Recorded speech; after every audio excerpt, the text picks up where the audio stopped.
வெடி விபத்து நடந்த பின்னர் சிவகாசி பாரதி நகர் பகுதி மக்களின் இயல்பு வாழ்க்கை முற்றிலும் பாதிக்கப்பட்டுள்ளது. 200க்கும் அதிகமான குடும்பத்தினர் அச்சத்தினாலும் விபத்தால் வீடு இழந்தவர்களும் வீதியில் நிற்கும் நிலை இருக்கிறது. அவர்களில் 25 பேரை கொண்ட குடும்பம் ஒன்றும் உண்டு.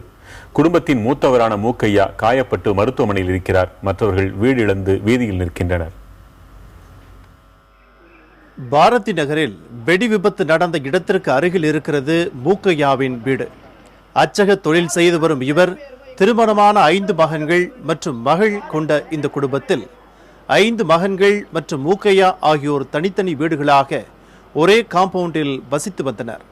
விபத்தில் இவர்களின் வீடும் இடிந்து சேதமடைந்துள்ளது. மருமக்க கொண்டு வந்த நகை நட்டு என் மகளுக்கு 20 நகை போட்டிருந்தேன்.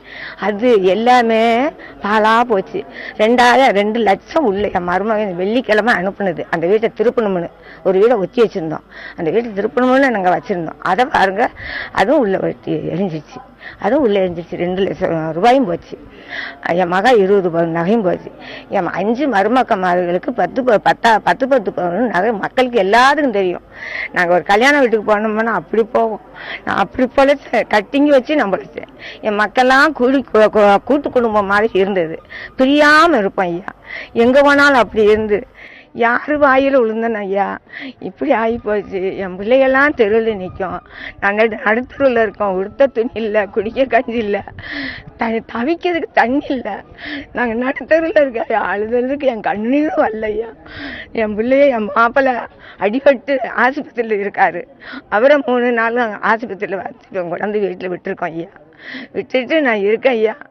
குழந்தைகள் உட்பட மொத்தம் 25 பேர் கொண்ட இந்த குடும்பத்தினர் இன்று காலை வரை அங்குள்ள திருமண மண்டபத்தில் மற்றவர்களுடன் சேர்ந்து தங்கியிருந்தனர். ஆனால் நாளை முகூர்த்தம் என்பதால் திருமண மண்டபத்தை காலி செய்ய சொல்லிவிட்டதால் அனைத்து குடும்பங்களும் இப்போது வீதியில் நிற்கின்றன.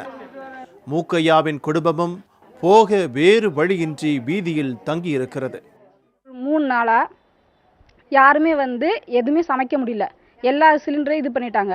எல்லா சிலிண்டரும் லாக் பண்ணிட்டாங்க. அதனால் யார் வீடு எரிஞ்சதோ அவங்க எல்லாத்தையுமே தனியாக என்ன பண்ணுறாங்க, மண்டபத்தில் உட்கார வச்சுட்டாங்க. இங்கேருந்து ஒரு 2 தெருவா யாருமே இல்லை. எல்லாருமே வீட்டை காலி பண்ணிட்டு கிட்டத்தட்ட வீட்டை பூட்டிட்டு போகணும்னு சொல்லிட்டாங்க. யாரும் இங்கே இல்லை. நாங்கள் எல்லாருமே இங்கே வீட்டில் சமைக்க முடியாமல், யாரும் பிள்ளைங்களோட இருக்க முடியாமல், பிள்ளைங்க எல்லாத்தையும் வேறு இடத்துல உட்கார வச்சுட்டு எல்லாருமே இங்கே குழந்தை யாருமே இல்லை.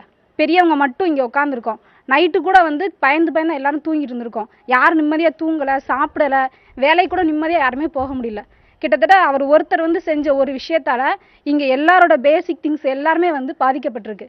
யாரும் நிம்மதியாக இருக்க முடியல. யாராவது இங்கே நடக்க முடியல. இங்கே பாருங்கள், ஒரு வண்டி கூட போக முடியல, ஒரு சைக்கிள் போக முடியல, வண்டி போக முடியல, ஒன்றுமே பண்ண முடியல. அப்படி ஒரு சுச்சுவேஷன் இருக்குது. மூக்கையா குடும்பத்தில் உள்ள பள்ளி மாணவர்களும் பள்ளி செல்ல முடியாமல் தவித்து வருகிறார்கள். இடிபாடுகள் அகற்றி சீர் செய்யப்பட்டாலும் தங்கள் வீட்டு நிலை குறித்தும் இந்த குடும்பம் கேள்வி எழுப்புகிறது.